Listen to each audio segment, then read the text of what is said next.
Hello good morning friends, आपका स्वागत है हमारे YouTube channel Google current affairs में। दोस्तों 29 मई 2020 की कुछ महत्वपूर्ण करंट अफेयर्स को पूरी डिटेल के साथ देखने वाले हैं। तो आइए वीडियो को शुरू करते हैं। उससे पहले जो भी हमारे वीडियो को पहली बार देख रहे हैं, लाइक कमेंट शेयर करना ना भूलें, साथ ही साथ चैनल को सब्सक्राइब कर बेल आइकन को भी प्रेस करना ना भूलें। तो आइए आज की वीडियो को शुरू करते हैं। तो आज का पहला क्वेश्चन है, हाल ही में किस राज्य में लौटने वाले श्रमिकों के रोजगार के लिए एक पलायन आयोग का गठन किया गया है? तो इसका सही आंसर है option number D, Uttar Pradesh. Uttar Pradesh की योगी सरकार ने श्रमिकों को, प्रवासी मजदूरों के लिए एक पलायन आयोग के गठन का स्थापना किया गया है, जिससे यूपी सरकार ने घर लौटने वाले श्रमिकों के लिए रोजगार खोजने में मदद के लिए पलायन आयोग का गठन किया गया है। और साथ ही साथ यूपी सरकार ने यह भी कहा है कि अगर कोई राज्य उन्हें अपने यहाँ काम देना चाहता है तो उन्हें सबसे पहले यूपी सरकार की मंजूरी लेनी पड़ेगी। लॉकडाउन के दौरान 30 लाख से ज़्यादा प्रवासी श्रमिक दूसरे राज्य से पलायन कर यूपी लौट चुके हैं। तो ये तो आज का पलायन आयोग के बारे में कुछ जानकारी था। तो आइए कुछ यूपी की कुछ करंट अफेयर्स को देखते हैं जो अभी हाल ही में घटित हुई है।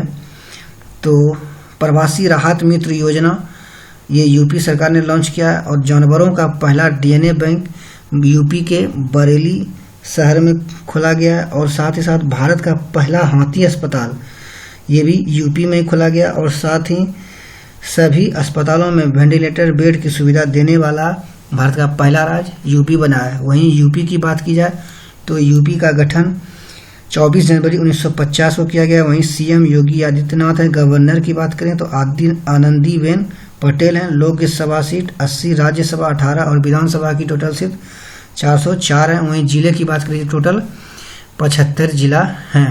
तो आइए नेक्स्ट क्वेश्चन देखते हैं। नेक्स्ट क्वेश्चन है, हाल ही में बिहार राज्य में कितने महीने के लिए मंडलीय अस्पतालों में ऑक्सीजन की आपूर्ति के लिए मेडिकल गैस पाइपलाइन सिस्टम स्थापित करने का निर्णय लिया गया है? तो इसका सही आंसर है ऑप्शन नंबर ए, 3 महीने। जी हाँ, 3 महीने के लिए बिहार राज्य सरकार ने मंडलीय अस्पतालों में ऑक्सीजन की आपूर्ति के लिए मेडिकल गैस पाइपलाइन सिस्टम का स्थापित करने का निर्णय लिया गया है। बिहार में अगले 3 महीने में अपने 16 उपमंडलीय विभाग में मेडिकल पाइपलाइन सिस्टम स्थापित करने का निर्णय लिया है। राज्य सरकार अपने सभी अस्पतालों में केरल जैसे वॉक्सक्वीन जैसे दवाओं के लिए आदेश देने के लिए तैयार है, जिसमें हाइड्रोक्सीक्लोरोक्वीन की 3.5 मिलियन स्टेप शामिल हैं।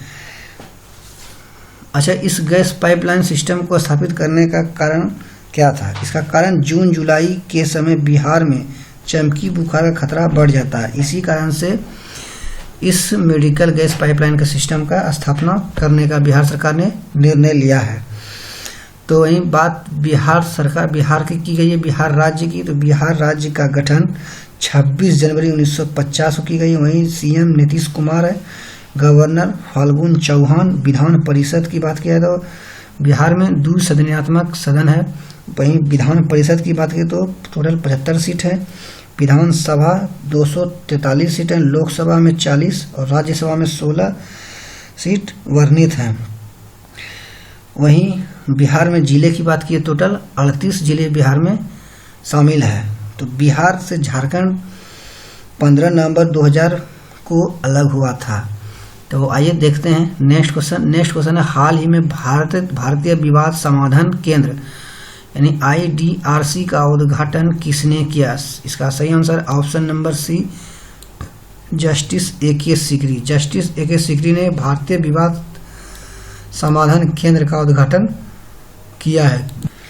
यह भारत में अपनी तरह का पहला संस्थागत विवाद समाधान केंद्र है, जो ई-पंच निर्णय, ई-मध्यस्थता, ई-समाधान पोर्टल के जरिए ऑफलाइन सुविधा प्रदान करता है। यह पूरी तरह से कागज रहित विवाद के समाधान का माहौल प्रदान करता है।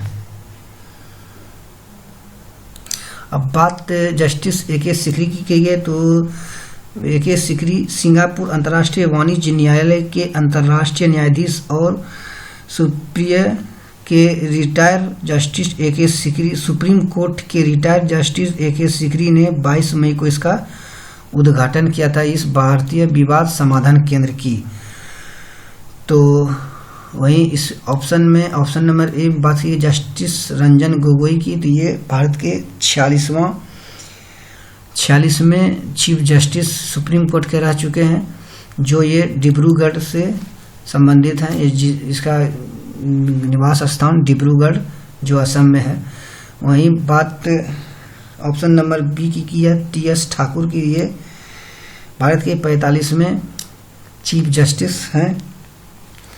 और वहीं सुप्रीम कोर्ट की बात की गई है, तो सुप्रीम कोर्ट का गठन 28 जनवरी 1950 को भारत के उच्चतम न्यायालय के रूप में जाना जाने लगा। इससे पहले यह 1 अक्टूबर 1937 को यह भारत के संघीय अदालत के रूप में जाना जाता था। तो अभी सुप्रीम कोर्ट के वर्तमान में चीफ जस्टिस अभी शरद अरविंद बोबडे हैं। तो आइए नेक्स्ट क्वेश्चन देखते हैं। नेक्स्ट क्वेश्चन, हाल ही में उत्तराखंड की सरकार ने कितने दुर्लभ पौधे को विलुप्त होने से बचाने के लिए अपने संरक्षण प्रयासों को उजागर करने वाली रिपोर्ट प्रकाशित की है? इसका सही आंसर है ऑप्शन नंबर है 1100 पौधे को उत्तराखंड की सरकार ने दुर्लभ पौधे को विलुप्त होने से बचाने के लिए संरक्षण प्रयास को उजागर करने वाली रिपोर्ट को प्रकाशित किया गया। इसमें जड़ी बूटी बनाने वाले भी पौधे का भी जिक्र किया गया है। वहीं उत्तराखंड की बात की जाए तो उत्तराखंड में भी कोरोना वायरस पोर्टल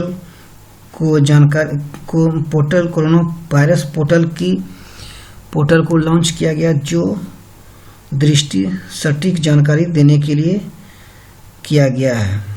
दृष्टि सटीक पोर्टल को शुरू किया जिसमें कोरोना वायरस के बारे में जानकारी बताती है। वहीं होप पोर्टल को भी लॉन्च किया गया है। होप पोर्टल ये बेरोजगार युवाओं के लिए लॉन्च किया गया है।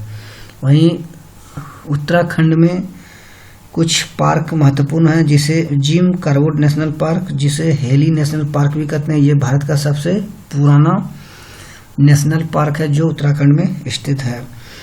वहीं उत्तराखंड में फूलों की घाटी भी है जो चमोली उत्तराखंड में है। वहीं उत्तराखंड राज्य की बात की गई है तो इसका गठन 9 नवंबर 2000 ईस्वी को की गई। वहीं राजधानी देहरादून है, जो सबसे बड़ा शहर भी है उत्तराखंड का। सीएम की बात करें देवेंद्र सिंह रावत, गवर्नर बेबी रानी मौर्य। लोकसभा 5, राज्यसभा 3 और विधानसभा की टोटल 71 सीटें वर्णित हैं। वहीं जिला की संख्या की बात करें टोटल 13 जिला है। तो आइए नेक्स्ट क्वेश्चन देखते हैं। नेक्स्ट क्वेश्चन है, हाल ही में किस राज्य की सरकार ने किसानों को अनुबंध कृषि का अनुमति दी है? इसका सही आंसर है ऑप्शन नंबर डी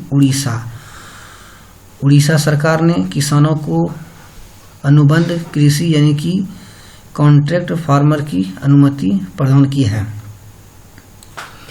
वहीं उड़ीसा हाईकोर्ट की बात की गई है तो उड़ीसा हाईकोर्ट के मुख्य न्यायाधीश कौन है? मोहम्मद रफीक हैं।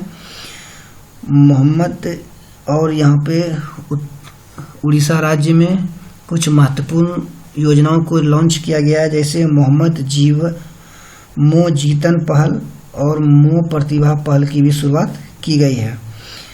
और उड़ीसा के सीएम नवीन पटनायक को हीरो टू एनुअल अवार्ड से भी नवाजा गया है। वहीं उड़ीसा की कुछ पार्क की बात करें तो सिंपली पार्क नेशनल पार्क है जो उड़ीसा राज्य में स्थित है। वहीं उड़ीसा की बात की गई तो उड़ीसा का गठन 26 जनवरी 1950 को की गई है। राजधानी भुवनेश्वर है। वहीं सीएम नवीन पटनायक हैं। गवर्नर गणेशी लाल हैं। लोकसभा की टोटल 20 सीट है, राज्यसभा 10 और विधानसभा की टोटल 147 सीट वर्णित हैं। वहीं उड़ीसा की राजभाषा की बात करें तो उड़िया इसकी राजभाषा है और टोटल जिले 30 है। तो आइए देखते हैं नेक्स्ट क्वेश्चन है, हाल ही में किस संस्था ने खेलों और शारीरिक गतिविधि के माध्यम से स्वास्थ्य को बढ़ावा देने के लिए IOC यानी इंटरनेशनल ओलंपिक कमेटी के साथ समझौता किया है? इसका सही answer option number B WHO ने खेलों और शारीरिक गतिविधि के माध्यम से स्वास्थ्य को बढ़ावा देने के लिए IOC के साथ समझौता किया है।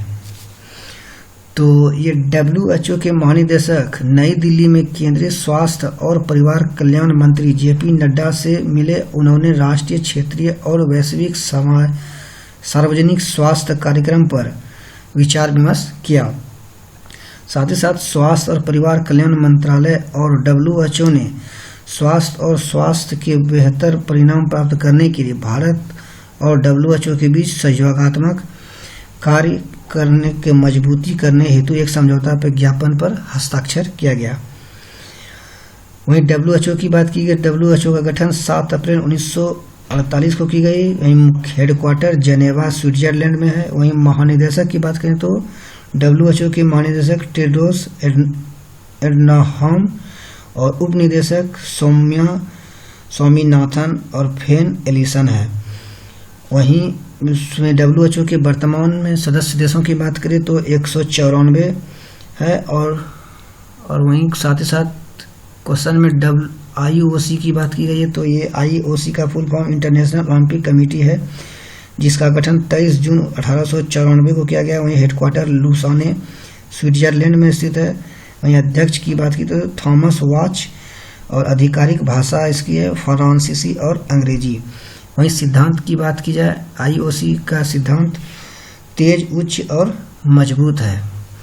तो आइए नेक्स्ट क्वेश्चन देखते हैं। नेक्स्ट क्वेश्चन है, हाल ही में किस देश में कोरोना वायरस आपातकाल लागू किया गया? सही आंसर है इसका option number D, Japan. Japan में कोरोना वायरस आपातकाल लागू करने का योजना बनाई है। जापान के प्रधानमंत्री शिंजो आबे ने कोरोना की चुनौती को देखते हुए देश में राष्ट्रीय आपातकाल को मई महीने तक के लिए बढ़ा दिया है। उन्होंने कहा कि कोरोना संक्रमण की स्थिति कुछ अन्य देशों की विस्फोटक स्थिति जैसी न हो। हालांकि नए संक्रमण के मामले की संख्या में भी गिरावट नहीं आई है। वहीं जापान की राजधानी की बात की गई है तो जापान की राजधानी टोक्यो है। प्रधानमंत्री शिंजो आबे। वहीं सम्राट नारुहितो। मुद्रा की बात करें तो जापान की मुद्रा येन है। तो आइए नेक्स्ट क्वेश्चन देखते हैं। हाल ही में जैव विविधता समरता इंटर्नशिप कार्यक्रम का उद्घाटन किसने किया? तो इसका सही आंसर ऑप्शन नंबर सी, प्रकाश जावड़ेकर। प्रकाश जावड़ेकर ने जैव विविधता समरता इंटर्नशिप कार्यक्रम का उद्घाटन किया है। इस कार्यक्रम का उद्देश्य 1 वर्ष की अवधि के लिए स्नातकोत्तर कार्यक्रम में 20 छात्रों को शामिल करना है।